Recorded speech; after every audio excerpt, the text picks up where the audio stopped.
반갑습니다. 하나님 말씀 보겠습니다. 마가복음 5장 25절에서 34절입니다.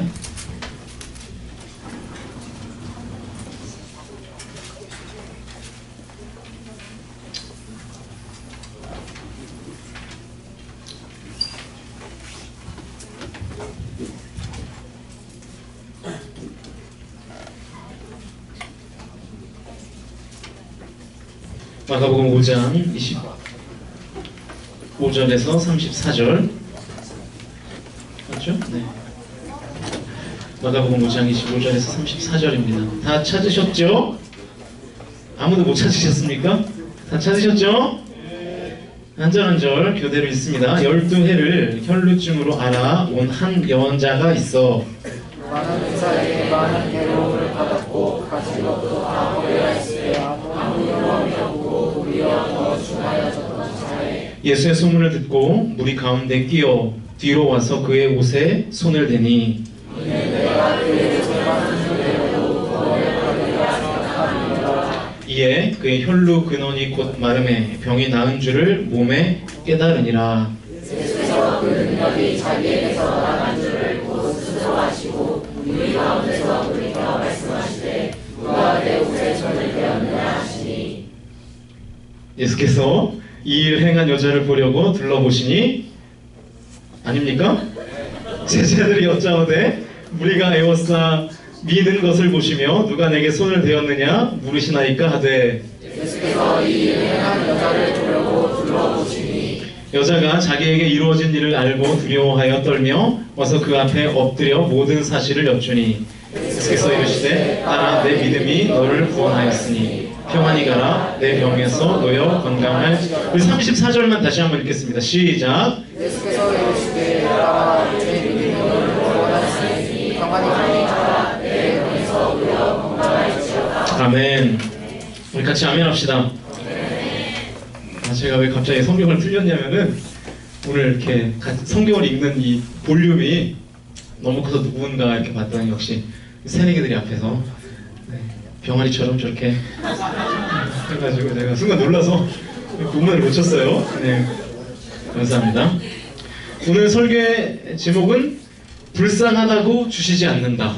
불쌍하다고 주시지 않는다 라는 제목으로 하나님 말씀 증거하도록 하겠습니다. 그 거래 비용이라는 사회학 용어가 있습니다. 거래 비용. 돈 한 푼 없는데 무슨 거래 비용이냐 이렇게 생각하시는 것 같은데 이런 내용이에요. 거래가 이루어지기 위해서 발생하는 모든 비용을 거래 비용 이렇게 말합니다. 그러니까 일반적으로 이 거래 비용은 신용도가 낮으면 낮을수록 거래 비용은 줄어들까요? 늘어날까요? 네? 신용도가 낮으면 거래 비용이 줄어들까요? 늘어날까요?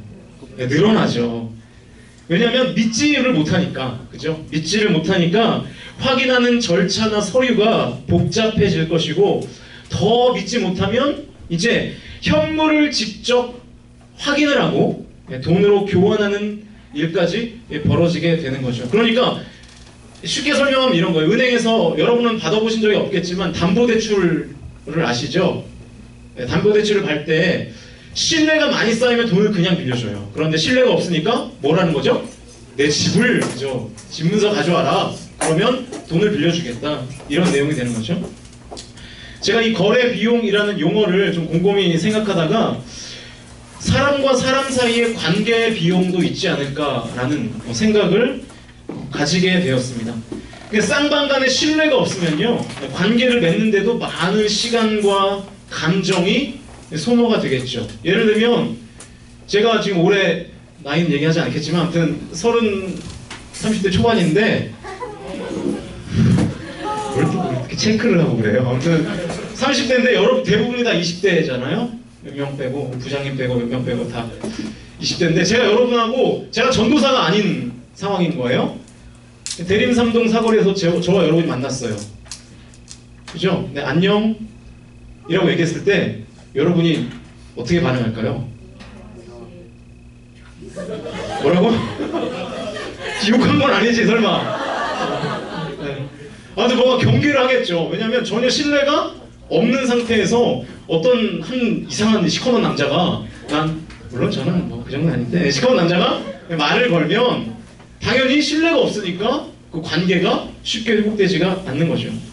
그 쌍방 간의 신뢰가 없으면 이 관계를 맺는데도 많은 시간과 그리고 감정이 소모가 되겠고, 과연 이 사람이 믿을 만한 사람인가를 오랜 시간 동안 검증해야 되고, 또 혹시나 이 사람이 날 이용하고 또 써먹은 다음에 나를 배신하지는 않을까 하는 의심이나 염려와 같은 이 불필요한 감정 소모하는 그 시간들이 필요할 수밖에 없는 거죠. 그래서 이 스탠퍼드 대학교의 사회학 교수인 이 프랜시스 후쿠야마라고 하는 교수가, 이름이 기네요. 프랜시스 야마가 될 것 같은데, 아무튼 이 사람이 1995년에 이름이 이래가지고 신뢰라는 책을, 죄송합니다, 이렇게 비속어로 써가지고 웃겨보려고 별 발악을 다 하죠. 신뢰라는 책을 썼는데요.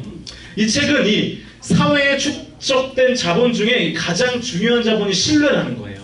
그러니까 사회에 축적된 모든 어떤 그 가치 중에 가장 중요한 가치가 신뢰라고 주장합니다. 그래서 신뢰도가 높은 이 고신뢰 사회는 무한대의 성장 가능성이 있다.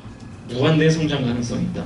반면에 이 신뢰도가 낮은 저신뢰 사회에서는 거래 비용이 증대되기 때문에, 그러니까 사람과 사람이 믿지 못하니까 이런저런 확인하는 절차들이 막 생겨나게 되고, 그래서 사회가 발전하는 그 속도가 더뎌질 수밖에 없는 그런 상황이 발생한다는 거죠. 그래서 이 후쿠야마 이 교수가 굉장히 질책하는 것 두 가지가 있어요. 일반 사람들에 대하여, 그러니까 사회의 구성원들에 대하여 질책하는, 아주 심하게 질책하는 두 가지가 있는데, 그게 뭐냐면 첫 번째는 거짓말하는 겁니다. 거짓말들 하시죠? 다 안 하는 것처럼 이렇게 하시는데 거짓말. 그리고 또 하나는 뭐냐면 약속을 어기는 거예요. 약속. 여러분, 우리 공동체 예배 시간이 몇 시입니까? 2시 반에 온 사람 한번 손 들어보세요. 오늘은 좀 되긴 했는데, 하필 오늘 같은 날 또 많이 와가지고 무슨 소리 하는 거죠 제가? 오늘은 많이 왔는데, 그죠? 2시 반이면 2시 반은 우리 공동체의 약속이거든요. 그죠? 그러니까 이 신뢰도가 여기서 딱 보여지는 거예요. 2시 반에 모입시다. 그럼 탁 모이는 공동체, 그 공동체가 강한 공동체입니다. 2시 반에 모입시다. 근데 성훈이 혼자 서 있으면, 그죠? 여기서 막 혼자 기타 메고 막 서 있으면 안 되는 공동체가 되는 거죠. 제가 이 대전에서 사역했을 때 일인데요. 지금 우리 교회도 가끔 이제 노숙인들이 찾아오셔요. 이렇게 찾아와가지고 뭘 달랠까요? 얼마를 달랠까요? 10,000원? 10,000원을 주면은 우리 교회 거덜납니다. 10,000원은 못 주고 보통 한 1,000원 정도 달라 그래요. 그런데 우리 교회의 규정은 500원을 주게 되어 있습니다. 근데 이제 제가 대전에서 이제 처음 이제 신학교를 졸업하고 신학대학원을 졸업하고 사역할 때 대전의 교회에서 이제 사역을 했었는데, 아무래도 이제 대전이고, 또 대전을 디스하는 건 아닌데, 아무튼 대전이라서 약간 이 노숙자가 더 많았던 그런 상황이었습니다. 근데 가만히 보니까, 제가 이제 풀타임이니까 매일 출근을 할 거 아니에요? 가만히 보니까 노숙자들의 패턴이 있는 거예요. 그러니까 구걸에도 패턴이 있습니다. 아십니까, 여러분? 원리가 있다고요. 여러분, 아무 인생에 원리도 없어 사시는데 구걸하는 사람들도 구걸에 원리가 있다니까요. 잘 들어보십시오. 그러니까 그들에게는 이제 영업 비밀이 되는 건데, 거의 대부분은 뭘 사 먹고 싶어서 오는 분들일까요? 그쵸? 술 중에 뭐? 발음이 좋아요. 소주를 먹고 싶어서 이제 교회를 돌아다니는데, 교회 와가지고 소주 사 먹게 돈 주세요. 그러면 교회가 돈을 줄까요, 안 줄까요? 안 주죠. 그러니까 이제 뭐라고 둘러대냐면, 배고파서 그러는데 밥 먹을 돈 좀 주십시오. 그래요. 밥 먹을 돈 좀 주십시오. 근데 우리 교회는 이제 교육자들 점심을 이제 돈을 주고 사 먹는데, 대전에서 사역할 때는 교회에서 점심을 했어요. 이렇게 안에 식당을 하시는 권사님이 계셔가지고 이제 교회에서 점심을 해서 이제 먹었거든요. 그래서 이제 밑에 밥이 차려져 있으니까 내려가서 드세요. 그럼 이제 순간 당황하는 거죠. 소주 마시려고 돈 달라 그러는데 밥을 먹으라 그러니까. 그럼 이제 한 반 정도는 포기하고 그냥 갑니다. 그냥 밥 먹기 싫거든요. 근데 이제 그런 이제 반 정도는 포기하고 가고, 이제 반 정도는 이제 식사할 수 없어서 이제 식사를 하고 그러고 가죠. 근데 시간이 좀 지나니까 이 사람들이 수법이 더 바뀌는 거예요. 집에 갈 차비를 달래요. 이제 밥이 아니라, 이제 밥은 해결이 되니까 이제 집에 갈 차비를 달라는 거죠. 처음에는 제가 줬을까요, 안 줬을까요? 제가 사람이 좀 그래서 이렇게 줬어요. 제가 일을 하더니 확실히 사회성이 좋아졌어요. 네. 그래서 고생을 해봐야 돼요, 사람은. 자, 그런데 이제 이분이 제가 이제 한 번, 두 번 제 사비를 이렇게 줬거든요. 1,000원씩 이렇게 줬더니 이제 너무나 자주 오기 시작하는 거예요. 심지어는 나중에는 매일, 일주일이면 한 대여섯 번 이제 오는 거죠. 제가 나중에는 하다가 안 돼가지고 처음에 이제 시내버스를 달라 그러더니 제가 약간 이제 호구가 된 느낌이었어요. 나중에는 고속버스비를 달래요. 그래서 제가 어떻게 했을까요? 이제 오기가 나가지고 저도 뭐 돈이 없는데 제가 매일 제 돈 뺏길 수는 없잖아요. 그래서 가시죠. 그리고 제가 제 차에 태워서 고속버스 터미널로 같이 가서 어디로 가시냐고 물어본 다음에 티켓을 끊어서 줬어요. 가시라고. 그리고 저는 다시 제 차를 몰고 가는 척을 했죠. 네. 그래서 제가 뒤에 숨어가지고 이렇게 이제 보니까 그 사람이 뭐 하는 거예요? 그 버스표를 뭐 하는 거예요? 네, 다시 환불해가지고 제가 땡 잡았다 하면서 이제 룰루랄라 가는 현장을 제가 딱 접속 잡았습니다. 약간 베테랑이죠? 네, 아무튼 그런데 저도 뭐 돈이 없지 뭐 제가. 네. 아무튼 그래가지고 이제 현장을 잡아가지고 제가 얘기했죠. 왜 저한테 거짓말을 하셨냐고. 제가 그동안 달라 그러면 거의 다 줬는데 왜 거짓말을 하셨냐고 했더니 막 눈물 글썽글썽하면서 나이 드신 어른인데 죄송하다고. 네, 죄송하다고. 이번 한 번만 소주 마시겠다고 막 그러더라고요. 그래서 이제 할 수 없이 드시라고, 또 기왕 드린 돈이니까 드시라고, 식사 잘 하시라고, 그리고 소주는 좀 조금만 드시라고. 그분이 뭔가 씁쓸한 표정을 지으면서, 왜냐면 자기 어떤 또 그나마의 자존심이 있잖아요. 또 치부가 들켜가지고. 제가 현장을 잡았으니까 다시는 안 오겠지 했는데 이분이 다음 주에 저를 또 찾아온 거예요. 대단하죠? 그런데 기적이 일어났어요. 기적이. 이게 뭐였냐면 저를 준다고 이분이 캔커피를 사온 거예요. 캔커피. 여러분 노숙자한테 캔커피 얻어 마셔봤어요? 네? 제가 그런 사람이에요. 네. 네, 제가 대통령한테는 못 얻어 먹어봤어도 네. 그러니까 돈이 없는 분이잖아요. 그러니까 이런 사람들의 패턴은 뭐냐면 모든 교회를 다 돌아다니거든요. 이 교회 가서 500원.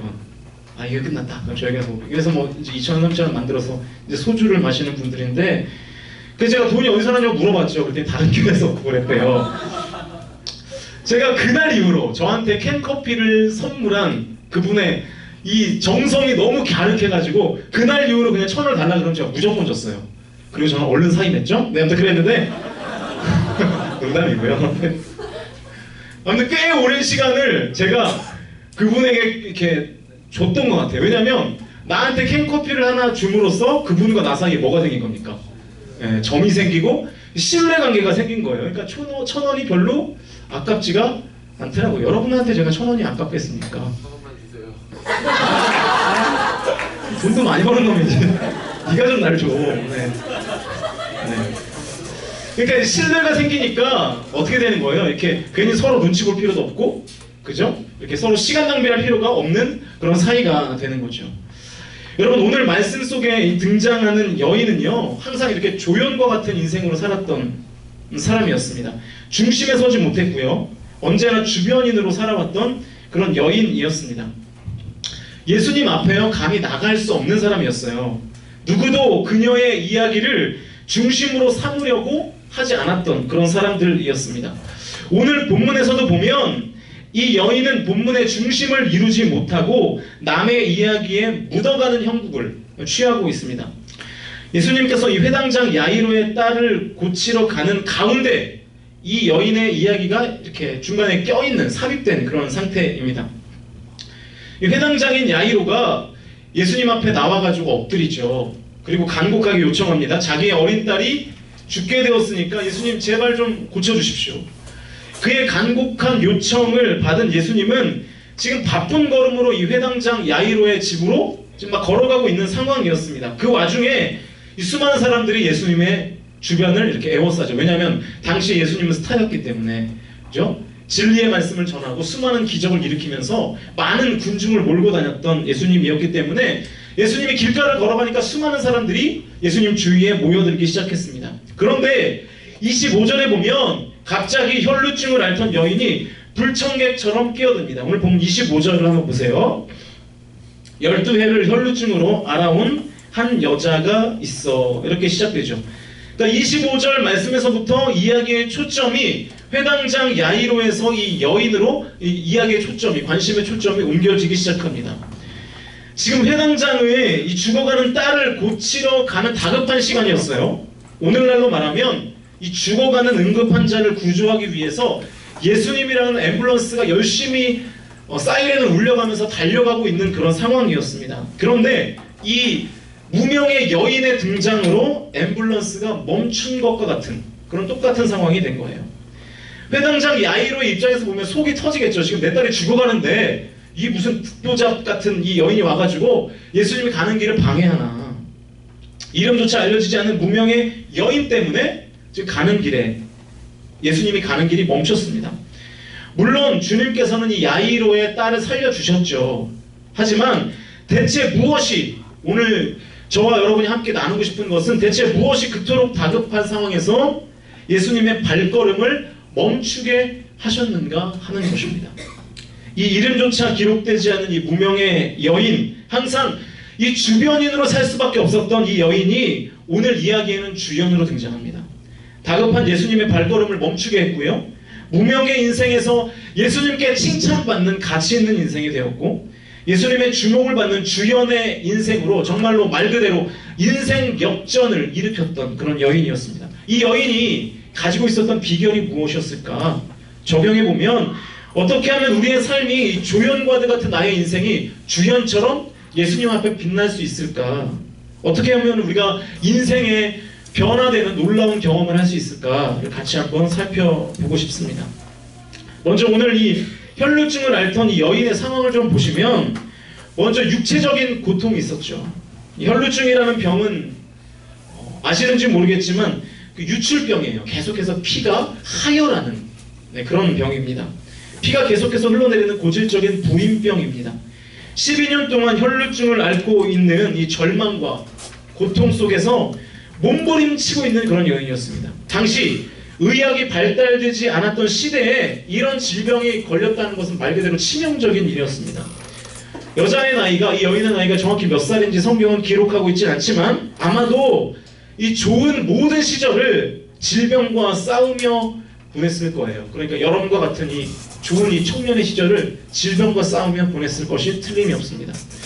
백방으로 수소문을 해서 용하다는 병원을 모두 다 찾아봤죠. 그러나 아무 소용이 없었습니다. 오히려 의원에게 많은 괴로움을 받았다고 성경은 증거하고 있습니다. 26절을 한번 보시죠. 26절. 많은 의사에게 많은 괴로움을 받았고 가진 것도 다 허비하였으되 아무 효험이 없고 도리어 더 중하여졌던 차에. 지금 이 여인이 말하는 거예요. 의사들의 처방과 치료가 아무런 효과가 없었다는 거예요. 아마 가지고 있던 모든 재산도 다 탕진했겠죠. 불치의 병이었던 것입니다. 12년이라는 긴 세월 동안 상상할 수 없는 고통을 당했습니다. 결국 가지고 있던 모든 재산도 다 날리게 되었습니다. 병은 회복되기는커녕 점점 더 깊어져만 갑니다. 여러분, 레위기 15장을 보시면 이 유출병에 관한 규례가 나와 있는데 이 병에 걸리면 부정한 여인 취급을 받습니다. 그러니까 주변에 사람들과 함께 할 수가 없는 거예요. 이렇게 예배하는 자리에서도 같이 예배를 드릴 수 없습니다. 저 문 밖에 서서 혼자 예배를 드렸어야 했습니다.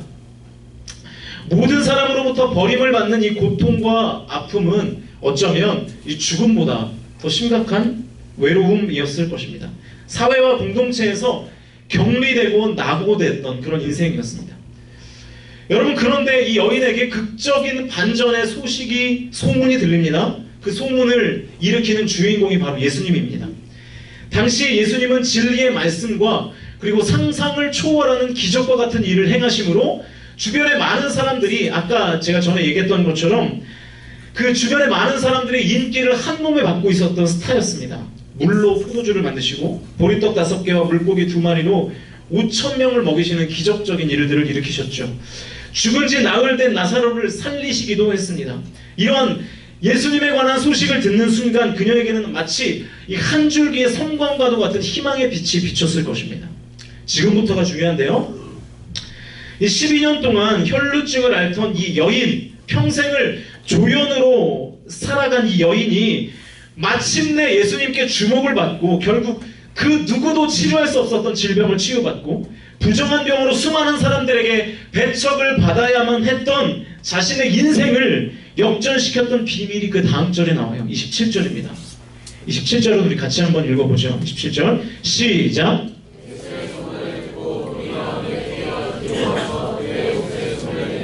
자, 이 여인이 예수님을 보자마자 취했던 행동이 뭡니까? 예수님의 옷에 뭘 했어요? 손을 댔습니다. 예수님의 옷자락에 손을 댄 이유가 그 다음 절에 나와 있는데요. 28절도 우리 같이 한번 읽어보죠. 28절 시작.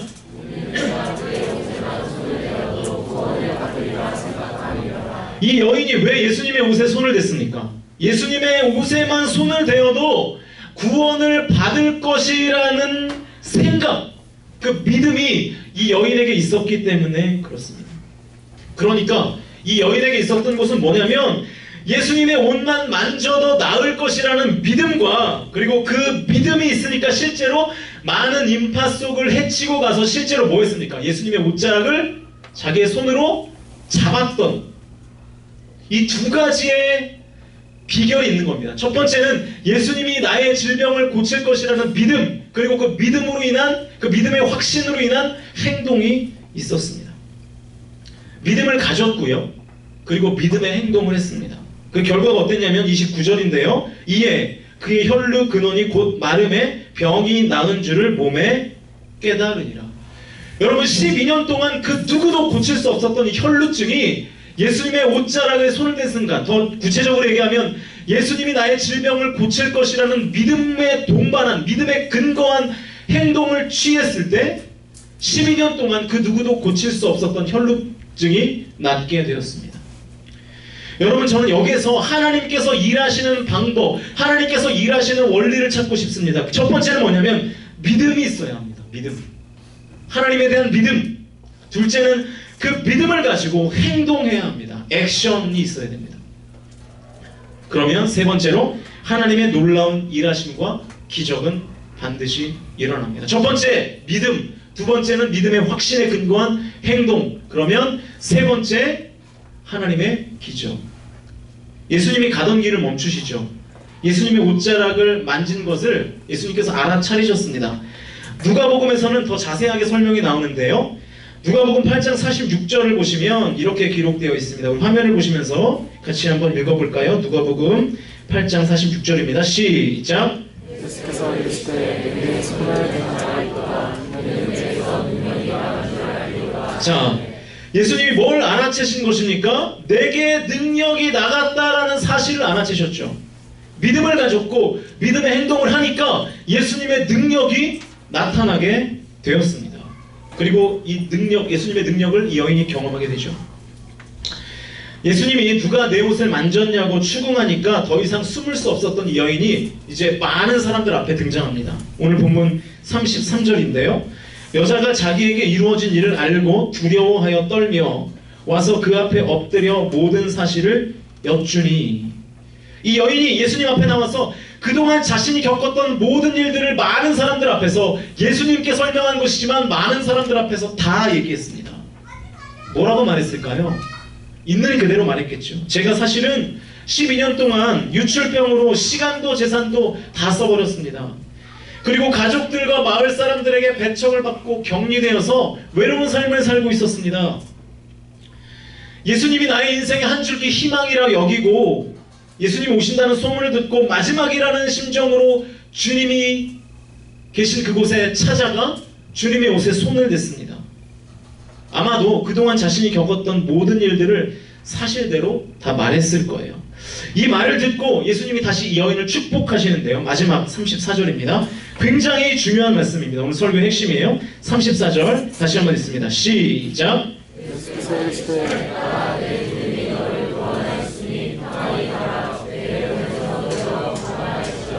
자, 자신의 병이 나았음을 몸의 변화를 통해서 알았던 이 여인이 다시 한번 예수님으로부터 혈루병이 완전히 나을 것이라는 확정적인 선언을 듣게 됩니다. 그러니까 예수님의 옷자락을 만진 동시에 아마 몸에 어떤 변화가 있었겠죠. 그래서 지금 내 병이 치료됐구나라는 사실을 분명히 알았을 텐데 예수님과 대화하는 과정 속에서 예수님이 분명히 너의 병은 다 치유되었다고 말씀하시는 선언까지 이 여인이 듣게 되었습니다. 누구도 관심을 주지 않던 여인이었습니다. 관심은커녕 오히려 수치와 모욕과 배척을 받았던 인생이었습니다. 그러나 오늘 본문 34절 마지막에는 예수님을 만나고 싶어서 모여든 수많은 사람들 앞에서 예수님의 칭찬과 예수님의 축복을 한 몸에 받는 그런 사람이 되었습니다. 오직 예수님을 향한 이 여인의 믿음으로 인하여 그녀는 이 수십 년의 조연 생활을 마침내 끝내고 드디어 주연이 된 것이죠. 오늘 본문의 흐름을 주도하던 회당장 야이로보다 오히려 더 큰 주목을 받게 되었습니다. 제가 오늘 여러분에게 분명하게 말씀드리고 싶은 것은 이 부분이에요. 이 여인의 태도. 첫 번째는 예수님을 믿었습니다. 그리고 믿음대로 행했습니다. 그리고 마지막으로 자신의 아픔, 자신이 그동안 겪어왔던 내용들을 예수님에게 알려드렸습니다. 설명했습니다. 여러분, 이 순서를 한번 집중해 보세요. 첫 번째는 믿음의 확신, 두 번째는 믿음의 행동, 세 번째는 자신의 슬픔을 예수님 앞에 말씀드리는 것. 저는 이 순서가 굉장히 중요하다고 생각합니다. 믿음의 확신, 믿음의 행동, 그 다음에 나의 연약함, 나의 슬픔의 고백입니다. 어느 주간 잡지사에서 한국 사회 불안감 조사를 했대요. 당신은 불안을 느끼십니까? 라는 질문에 많이 느낀다 라고 대답한 사람이 몇 퍼센트 정도 나왔을 것 같아요? 뭐라고요? 24%요? 73%의 사람이 많이 불안감을 느낀다. 그러니까 10명 중에 7명. 우리 공동체 한번 해볼까요? 아마 대부분의 사람들이 손을 안 들겠죠. 네, 귀찮아서 안 들 텐데, 네, 아마 대부분의 사람들이 불안감을 느끼고 있을 겁니다. 조금 느낀다라고 대답한 사람이 20%였어요. 그러니까 전체 100% 중에 불안감을 느끼는 사람이 93%나 됐습니다. 더 심각한 것은 그 가운데 80% 이상의 사람들이 작년보다 금년이 더 불안합니다. 이렇게 대답을 했다고 합니다. 여러분, 하나님을 믿는 우리도 이 불안감에서 자유롭지는 못합니다. 저도 마찬가지고요. 삶을 살다 보면 때때로 찾아오는 고난과 풀리지 않는 문제들 때문에 불안하고 슬픔과 애통 속에 살아갈 때가 참 많습니다. 아마 여러분 중에 그 누구에게도 얘기하지 못하는, 겉으로는 웃고 있지만 속으로는 마음이 썩어 들어가고 불안감 가운데 하루하루 살아가고 있는 청년들이 있을 거예요. 슬픔과 애통 속에 살아가는 사람들이 있을 겁니다. 그래서 저는 언제부턴가 우리의 기도가 주로 하나님 앞에서 나의 신세를 한탄하는 기도가 대부분이 아닌가라는 생각을 갖습니다. 주님, 저 지금 제 상황이 이래요. 저 힘들어요. 저 이러다 큰일 나요. 저 이러다 망해요. 제 인생 큰일 나요. 주님, 저 힘들어 죽겠습니다. 억울합니다. 괴롭습니다. 슬픕니다. 불쌍히 여겨주세요. 이런 기도들 우리가 참 많이 하는 것 같습니다. 저라고 다르지 않습니다. 저도 참 많이 합니다. 우리의 기도가 대부분 다 그렇죠. 그런데 여러분, 오늘 본문에서 12년 동안 혈루증을 앓던 여인이 치유될 수 있었던 궁극적인 이유는 이 여인의 슬픈 과거를 듣고 이 예수님이 불쌍해서 여인을 고쳐준 게 아니라는 사실입니다. 이 여인의 상황이 딱해서 예수님이 불쌍해서 이 여인에게 치료의 기적을 보내주신 게, 예수님의 능력을 나가게 하신 게 아니라는 거죠. 오늘 본문 34절 다시 한번 보시겠습니까? 예수께서 이르시되 딸아, 내 믿음이 너를 구원하였으니. 이 딸이 어떻게 구원받게 되었습니까? 뭐가요? 이 딸의 믿음이. 평안히 봐라, 내 병에서 놓여 건강할지어다. 그러니까 이 여인이 건강해질 수 있었던 이유는 이 여인의 상황이 불쌍해서 예수님께서 불쌍한 마음으로, 긍휼의 마음으로 치료해 주신 것이 아니라, 그것이 아니라 이 여인의 믿음을 보시고 예수님은 치료를 해 주신 것입니다. 내 믿음을 보고 고쳐준 것이다. 예수님께서 이렇게 말씀하신 것이죠. 이 여인은 예수님을 보자마자 예수님의 능력을 믿었고요. 믿음의 결단을 가지고 실행에 옮겼습니다. 자신의 신세와 처지를 예수님께 고백한 것은 그 다음이에요. 저는 이 순서가 굉장히 중요하다고 생각합니다. 하나님의 역사와 일하심을 확실하게 경험하는 방법은 하나님 앞에서 내가 불쌍하게 보이는 것이 아니라 내 안에 과연 하나님을 향한 믿음의 확신이 있는가? 거기에 따라 달려 있는 것입니다. 정말 여러분은 하나님의 능력을 믿으십니까? 정말 여러분은 하나님이 살아서 여러분의 삶 가운데 역사하실 것을 믿느냐 하는 그거예요. 내 상황, 내 환경, 내 처지를 하나님 앞에 신세한탄하는 그것이 아니라 내가 정말로 하나님을 나의 인생의 구주와 주님으로 믿고 내가 그 믿음대로 행동하고 있는가 하는 것입니다. 내 상황과 환경이 좋다고 할지라도 나의 믿음을 하나님 앞에 온전히 드릴 수 있다면 나는 하나님의 더 큰 능력과 기적을 경험하게 될 것입니다. 나의 상황과 환경과 처지와 상관없이. 그러나 내가 아무리 연약하고 어렵고 힘들고 사방이 더 막혀있는 것 같은 상황에 놓여있다 할지라도 나의 믿음이 하나님께 온전히 인정받는 믿음이 아니라면 나의 상황은, 나의 조연의 인생은, 나의 슬픈 현실 그 팩트 하나만을 가지고 역전되지는 못한다라고 하는 것입니다. 이 여인은 예수님을 보자마자 예수님의 능력을 믿었고 믿음의 결단을 가지고 실행에 옮겼습니다. 자신의 신세와 처지를 예수님께 고백한 것은 그 다음이에요. 하나님의 역사와 일하심을 확실히 경험하게 되는 방법은 하나님 앞에서 내가 불쌍하게 보이는 것보다 믿음의 확신을 갖는 것입니다. 그리고 믿음으로 행하는 것입니다. 그게 먼저입니다. 그래서 히브리서 11장 6절은 우리에게 분명하게 이렇게 선언합니다. 화면을 보시면서 같이 한번 읽어보죠. 히브리서 11장 6절입니다. 시작.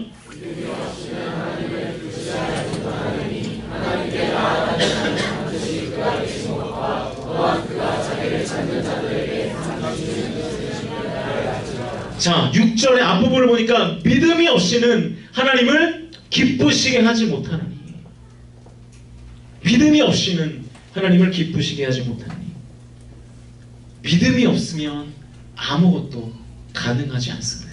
그러나 여러분 가운데 믿음만 있다면, 정말로 하나님을 확실히 믿는 그 믿음의 확신이 있다면 여러분의 상황과 환경과 처지는 저는 역전될 줄로 확신합니다. 반대로 말하면 하나님을 기쁘시게 하는 유일한 방법은 무엇입니까? 믿음이에요. 믿음. 우리에게 과연, 우리 공동체에게 과연 그 믿음이 있는가 하는 것입니다. 그 믿음.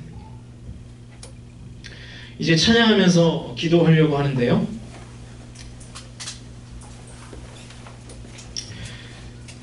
여러분, 일본인들이 많이 기르는 코이라는 잉어가 있습니다. 코이.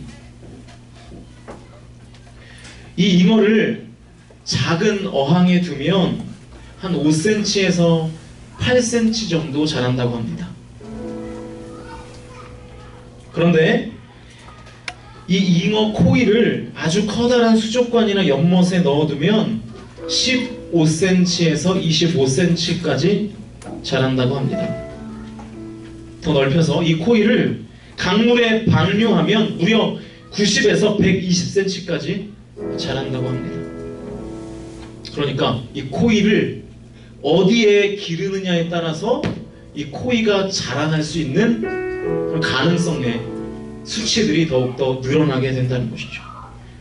저는 믿음의 원리도 마찬가지라고 생각합니다. 하나님께서는 우리 믿음의 그릇에 따라, 그 믿음의 크기에 따라 역사하십니다.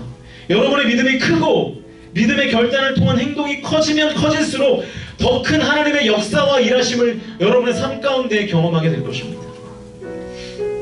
제가 설교의 처음에 거래 비용 그리고 관계 비용에 대해서 나눴습니다.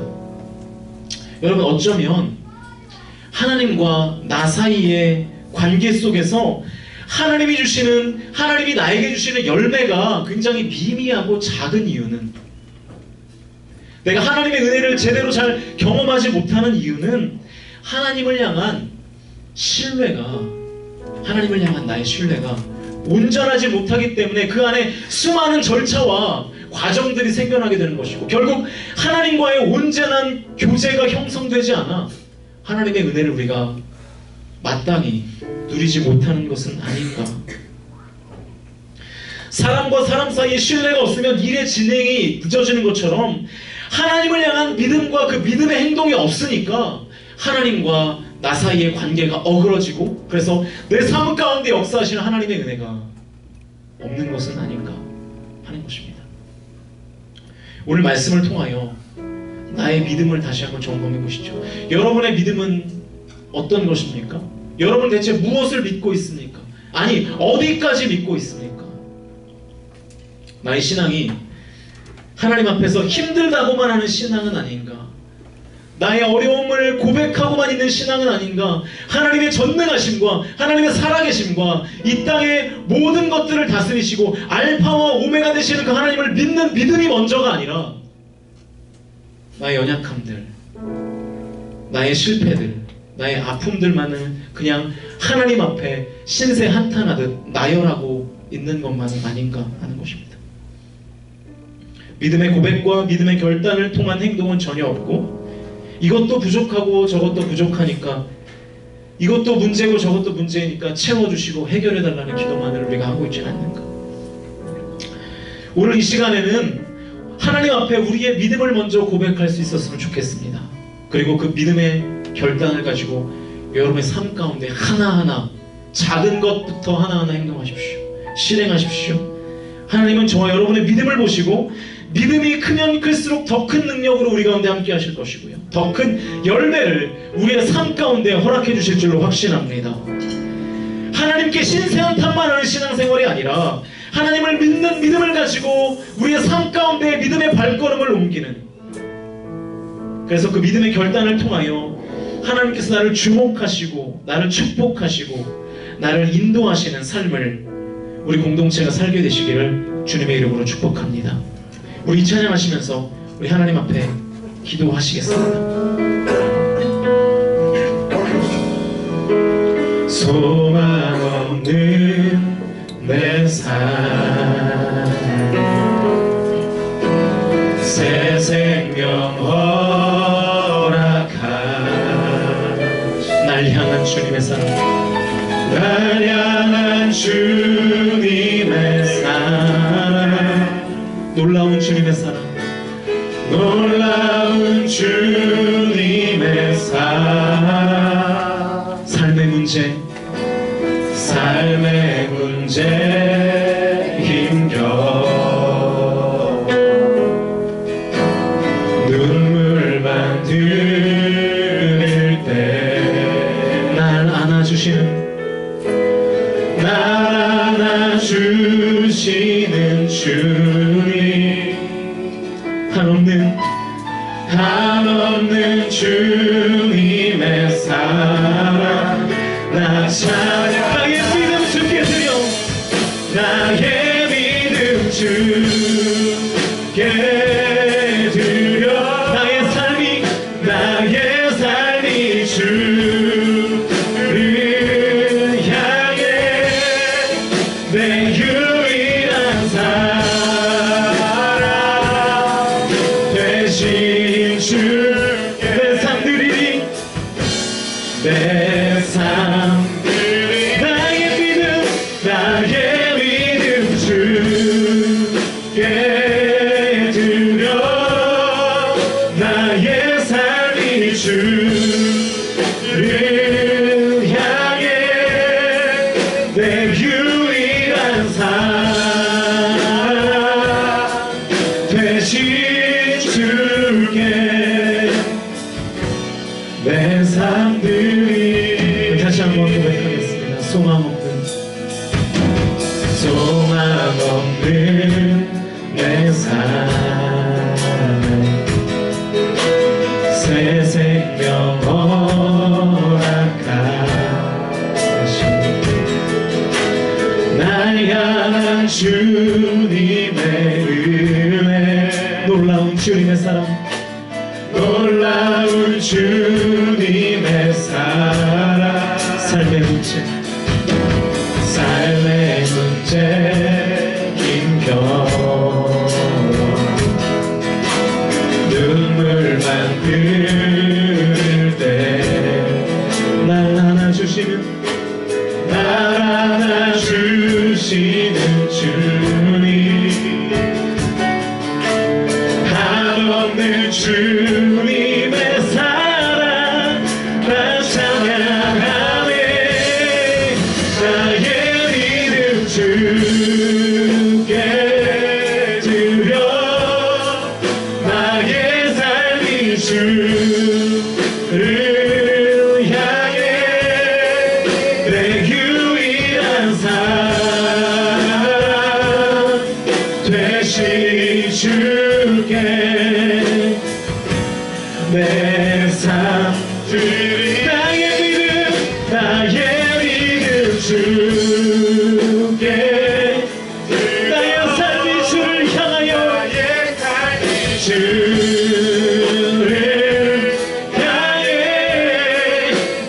유일한 사랑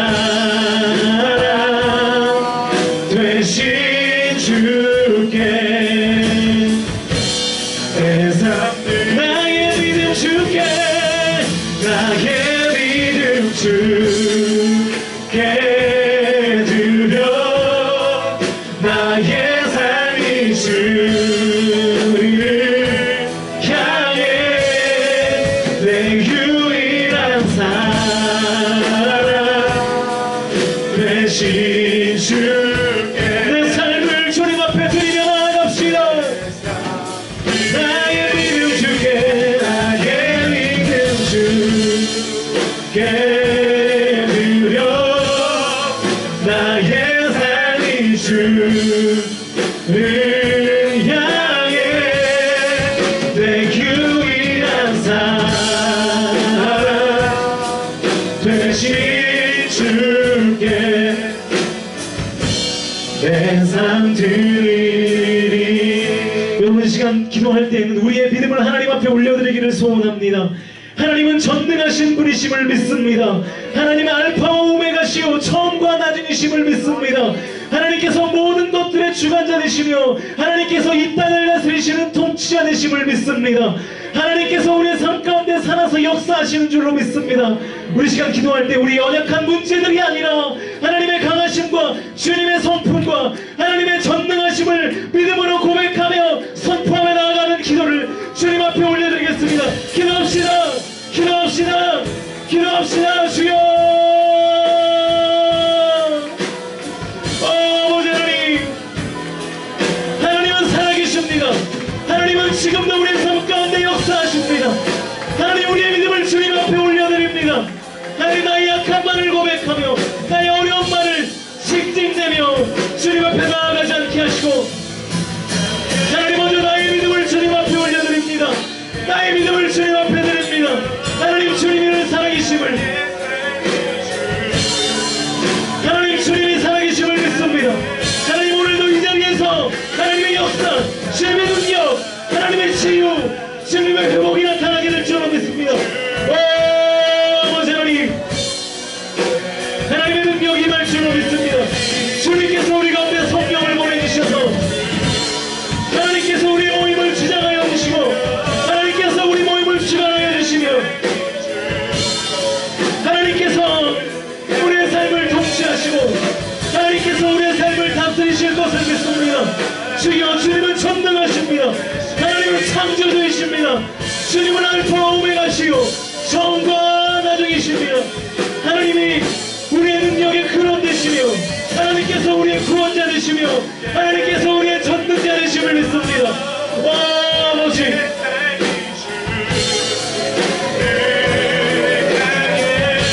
하나님, 이 시간 우리의 믿음을 주님 앞에 올려드립니다. 하나님, 우리의 믿음이 먼저입니다. 우리가 정말 주님을 믿고 있습니까? 하나님이 우리의 전능자 되심을, 하나님이 우리의 인생의 구주와 주님 되심을, 하나님, 그 믿음이 먼저입니다. 그 믿음 갖도록 인도하여 주시옵소서. 믿음이 생겨날지어다. 하나님, 믿음이 생겨나게 하여 주시옵소서. 아버지, 하나님, 그 믿음이 우리에게 필요합니다. 하나님, 믿음 주옵소서. 믿음 주옵소서. 믿음 주옵소서. 주의 역사하셔서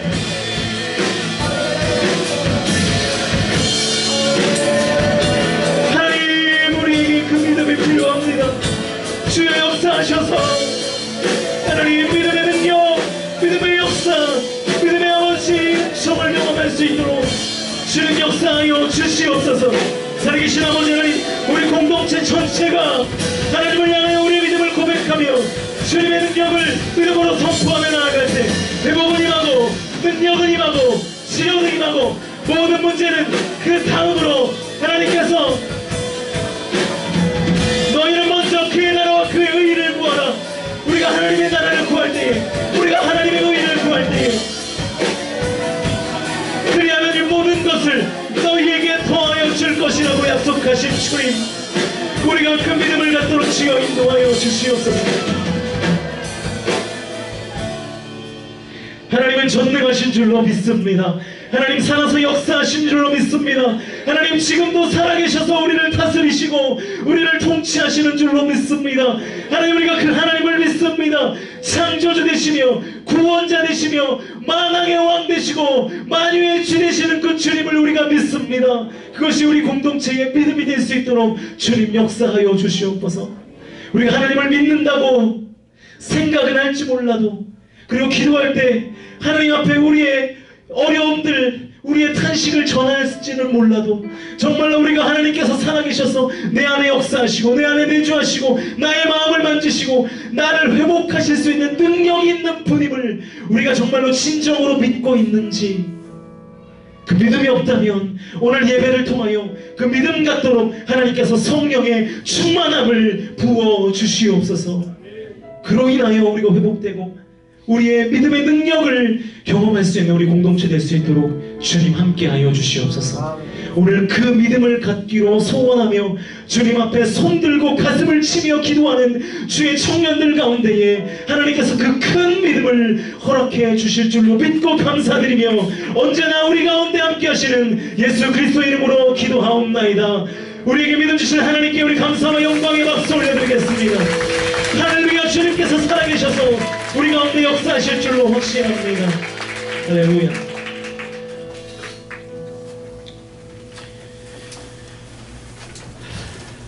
우리 아름다우신 찬양하시면서 준비하신 언금하시도록 하겠습니다.